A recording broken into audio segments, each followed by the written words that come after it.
안녕하십니까? 오늘 말씀의 제목은 예수의 좋은 군사로 사는 법, 예수의 좋은 군사로 사는 법이라는 제목으로 하나님 말씀 증거하도록 하겠습니다. 본문의 말씀 디모데후서 2장 3절부터 있는 말씀을 함께 읽도록 하겠습니다. 너는 그리스도 예수의 좋은 병사로 나와 함께 고난을 받으라. 병사로 복무하는 자는 자기 생활에 얽매이는 자가 하나도 없나니 이는 병사로 모집한 자를 기쁘게 하려 함이라. 경계하는 자가 법대로 경계하지 아니하면 승리자의 관을 얻지 못할 것이며 수고하는 농부가 곡식을 먼저 받는 것이 마땅하니라. 함께 찬미하도록 하겠습니다. 아버지 당신의 마음이 있는 곳에 나의 마음이 있기를 원해요. 아버지 당신의 눈물이 고인 곳에 나의 눈물이 고이길 원해요. 아버지 당신이 바라보는 영혼에게 나의 두 눈이 향하길 원해요. 아버지 당신이 울고 있는 어두운 땅에 나의 두 발이 향하길 원해요. 나의 마음이 아버지의 마음 알아.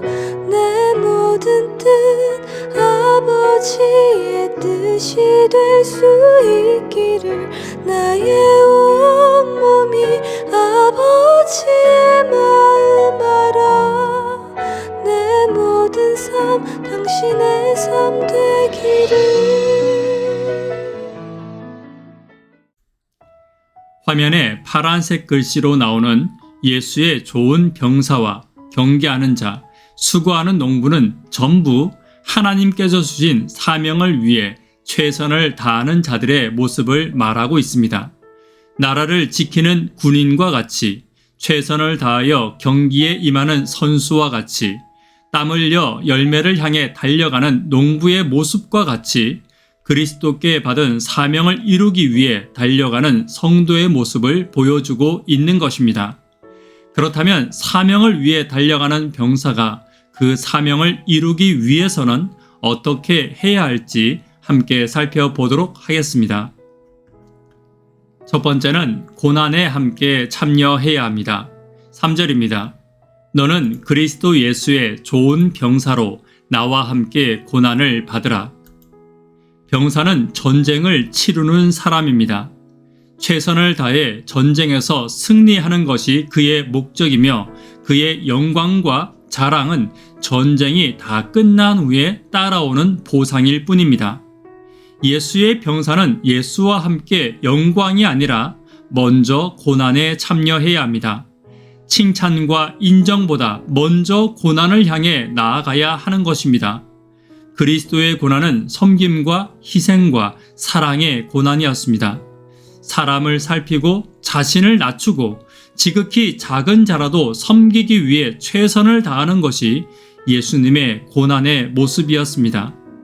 고난에 참여한다는 것을 또 너무 크게 생각해서는 안 됩니다. 작은 섬김부터 먼저 시작하는 것이 그리스도의 고난과 그 이후에 있을 영광에 참여하는 이름을 잊지 않는 저와 여러분 되기를 간절히 바랍니다. 두 번째는 사명을 분명히 해야 합니다. 4절입니다.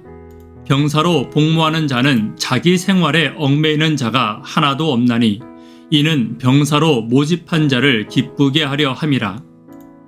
여호수아는 이스라엘 백성들에게 섬길 자를 택하라고 선포했다면 같은 의미로 바울은 누구를 기쁘게 하며 살 것인가를 말하며 병사로 모집한 자를 기쁘게 하라고 말하고 있습니다. 하나님을 기쁘게 하는 것이 나의 삶의 목적이 되고 있냐라고 묻고 있는 것입니다. 하나님을 섬기면서도 내 삶의 기쁨을 위해 내 삶의 유익을 위해 예수를 믿고 교회를 섬기는 일을 하고 있지는 않은지 돌아보라고 말하고 있는 것입니다. 군사는 내가 맡은 사명을 위해 나를 기꺼이 희생할 줄 아는 사람입니다. 그렇다고 해서 내가 하는 모든 일을 전부 다 버리고 하나님을 섬기라는 것은 결코 아닙니다. 하나님이 내게 맡기신 일에는 나의 직장과 가정과 교회의 일이 각각 존재합니다. 이 모든 일에 균형을 가지고 최선을 다하고 진실된 마음으로 섬기며 나아가라는 것입니다. 직장과 가정의 일이 하나님이 주신 것이라면 교회의 일도 하나님이 주신 것입니다. 무엇을 더 열심히 해야 하느냐의 문제에서 나의 유익과 돈에 의해서 비중을 결정하지 않아야 한다는 것입니다. 사명의 입장에서 가정이나 교회나 직장의 일들이 공평히 섬겨지는 것은 매우 중요합니다. 저와 여러분들에게도 맡겨진 사명들이 있습니다. 가정이든 교회든 직장이든 어디서든 하나님이 내게 맡겨진 사명에 충실하고 맡기신 자를 기쁘게 하는 저와 여러분 되기를 간절히 바랍니다. 세 번째는 기준을 잃어버려서는 안 됩니다. 5절입니다. 경계하는 자가 법대로 경계하지 아니하면 승리자의 관을 얻지 못할 것이며, 그리스도인에게는 그리스도인만의 규칙이 있습니다. 그 규칙을 잃어버리는 순간 이미 경기는 실패한 것입니다.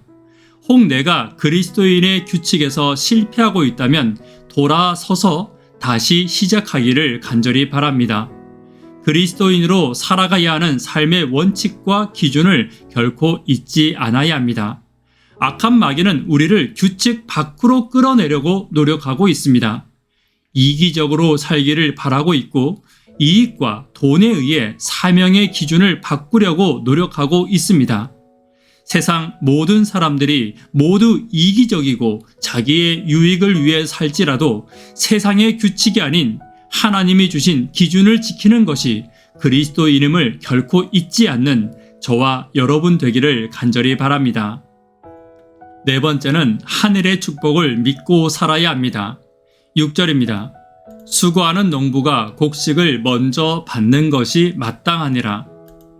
하나님께서 수고한 성도들에게 보상을 반드시 주실 것입니다. 오늘 바울은 디모데에게 두 가지 의미의 이야기를 하고 있습니다. 디모데의 수고에 성도들이 감사의 의미로 주는 도움을 거절하지 말라는 것입니다.